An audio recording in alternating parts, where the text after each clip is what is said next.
சங்கீதம் 132. ஆரோகண சங்கீதம். கர்த்தாவே, தாவீதையும் அவனுடைய சகல உபத்திரவத்தையும் நினைத்தருளும். அவன், நான் கர்த்தருக்கு ஒரு இடத்தையும் யாக்கோபின் வல்லவருக்கு ஒரு வாசஸ்தலத்தையும் காணுமட்டும் என் வீடாகிய கூடாரத்தில் பிரவேசிப்பதுமில்லை, என் படுக்கையாகிய கட்டிலின் மேல் ஏறுவதும் இல்லை.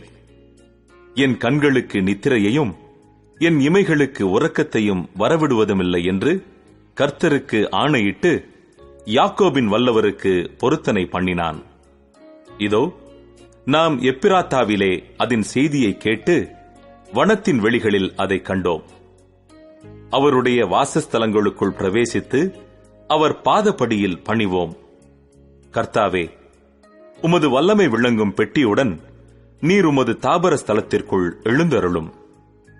உம்முடைய ஆசாரியர்கள் நீதியை தரித்து உம்முடைய பரிசுத்தவான்கள் கெம்பீரிப்பார்களாக. நீர் அபிஷேகம் பண்ணுவித்தவனின் முகத்தை உமது தாசனாகிய தாவீது நிமித்தம் புறக்கணியாதிரும்.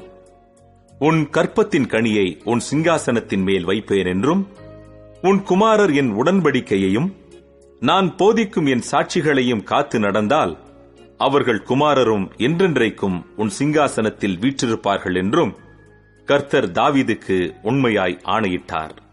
அவர் தவறமாட்டார். கர்த்தர் சீயோனை தெரிந்து கொண்டு அது தமக்கு வாசஸ்தலமாகும்படி விரும்பினார். இது என்றென்றைக்கும் நான் தங்குமிடம். இதை நான் விரும்பினபடியால் இங்கே வாசம் பண்ணுவேன். அதன் ஆகாரத்தை நான் ஆசீர்வதித்து வருவேன். அதன் ஏழைகளை நான் அப்பத்தினால் திருப்தியாக்குவேன். அதன் ஆசாரியர்களுக்கு இரட்சிப்பை உடுத்துவேன். அதில் உள்ள பரிசுத்தவான்கள் மிகவும் கெம்பீரிப்பார்கள்.